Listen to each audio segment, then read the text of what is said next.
Praise the lord. మనం ఈరోజు మోషే భార్య అయిన సిప్పోరా గురించి కొన్ని విషయాలు ధ్యానించుకుందాము. ఈమె అన్యజనురాలు, ఇజ్రాయెల్కి చెందిన ఆమె కాదు.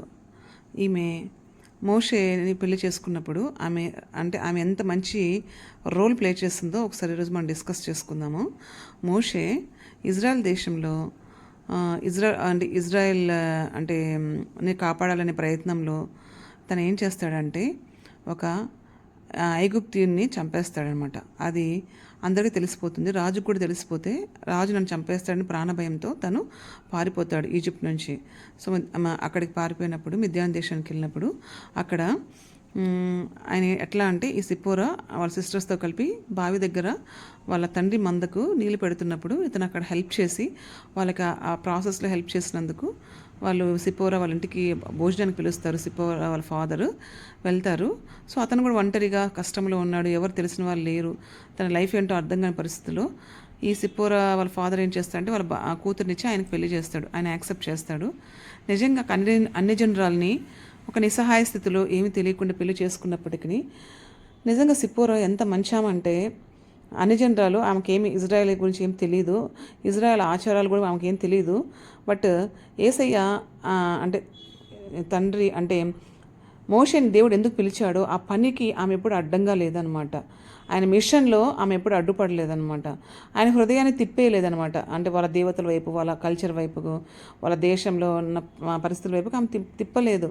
ఇంకా చెప్పాలి అంటే ఇంకా ఎలాంటి లేడీ అంటే ఆమె ఈ మోషే ఇజ్రాయలైట్ అయినప్పటికీ ఆదికాండం 17:11 ఏముంటుందంటే అబ్రహాంతో దేవుడు చెప్తాడు అంటే సర్కంసిషన్ చేసుకోవాలి, అది నీకు నాకు మధ్య నిబంధన, నువ్వే కాదు నీ బిడ్డలే కాదు నీ ఇంట్లో పని వాళ్ళు ఉంటే వాళ్ళకు కూడా పర్మనెంట్ పని వాళ్ళు ఉంటే వాళ్ళకు కూడా చేయించాలని.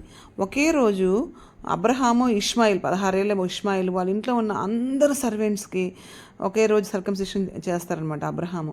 సో అది చాలా ఇంపార్టెంట్ కావనెంట్ అనమాట, దేవుడు వాళ్ళకి ఇచ్చిన కావనెంట్. సో ఈ మోషే ఎలా మర్చిపోయాడో తెలియదు కానీ తన ఇద్దరు బిడ్డలకి తను అది చేయలేదు, సర్కంసిషన్ చేయలేదు. సో దేవుడు మళ్ళీ కనిపించి మోషేకి తర్వాత ఆయన ప్లాన్ మోషే పట్ల ఏంటో చెప్పిన తర్వాత దారిలో వెళ్తున్నప్పుడు అక్కడ ఇద్దరు బిడ్డలను తీసుకుని భార్యను తీసుకుని వెళ్తున్నప్పుడు దేవుని దూత మోషేని చంపడానికి వస్తుంది అనమాట. అలా చంపడానికి వచ్చినప్పుడు నిజంగా మోషేకి కూడా అర్థం అయి ఉండదేమో అసలు ఏంది ఇదంతా. అతనికి తెలుసుంటే అట్లా ముందే చేయించుండేవాడు కదా. అలా చేయించకపోవడం వల్ల ఇట్లా దోతో చంపుతుంది అనేది కూడా ఆయనకి స్ట్రైక్ అయి ఉండదు. బట్ ఏంటంటే ఈమె సిప్పోరా అసలు అంటే అది టఫ్ పీరియడ్ కదా. అసలు ఒక కష్టం వచ్చినప్పుడు మనకి ఇమీడియట్గా మనకు తడుతుందా అండి, దీనికి కష్టం ఎందుకు వచ్చిందని ఫస్ట్ వాళ్ళకి తెలియని కూడా తెలియదు కదా. సో ఆమెకి ఎట్లా స్ట్రైక్ అయిందో నాకు తెలియదు కానీ అసలు వాక్యంలో రాయబడలేదు కానీ ఇమీడియట్గా ఆమె ఏం చేసిందంటే ఒక షార్ప్ది తీసుకొని రాయి తీసుకొని ఆమె ఏం చేస్తాను సర్కంసిషన్ చేసేసి ఇమీడియట్గా ఆ స్కిన్ తీసుకెళ్ళి అక్కడ పడేస్తుంది అనమాట. పడేసిన వెంటనే దూత అతన్ని విడిచిపెట్టి వెళ్ళిపోతుంది. నిజంగా చెప్పాలి అంటే ఆమెకి ఆ టఫ్ పీరియడ్లో కష్టకాలంలో అంటే తన భర్త ప్రాణాల పరిస్థితిలో అది ఎలా గుర్తొచ్చిందో, అసలు ఎప్పుడు చెప్పాడు మోషే, ఆమె ఎలా గుర్తుపెట్టుకుందో, అసలు అది వెంటనే ఆమె టైమ్లీ ఎలా చేయగలిగిందో, నిజంగా ఎంత ఎంత జ్ఞానం గల స్త్రీ కదండి ఆమె. సో మొత్తానికి అలా ఆమె తన ప్రాణాన్ని కాపాడడానికి మోషే ప్రాణాన్ని కాపాడడానికి ఆమె హెల్ప్ చేసింది. తర్వాత కూడా ఆ ప్రాసెస్లో మళ్ళీ మోషేతోనే మొత్తం ఆమె ఉన్నట్టు లేదనమాట.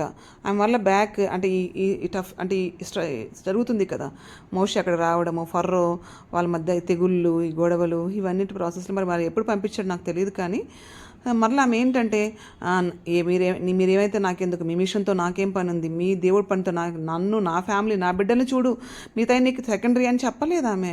అక్కడ పాప మోషే ఆ జనాల కోసం పోరాడుతున్నప్పుడు మరలా ఆమె బ్యాక్ వెళ్ళిపోయి తర్వాత మరలా ఎప్పుడు అంటే తర్వాత చాలా ఇయర్స్ తర్వాత మోషే మామ తన పిల్లల్ని భార్యని మోషేతో కలపడానికి తీసుకొని వస్తాడు కొండ మీద ఉన్నప్పుడు. అంటే ఆమె ఏంటంటే మోషే యొక్క పనికి కూడా ఆమె అడ్డుపడలేదనమాట. ఆమె ఎంతగా కోఆపరేట్ చేసిందంటే ఆమె అడ్డుపడలేదు.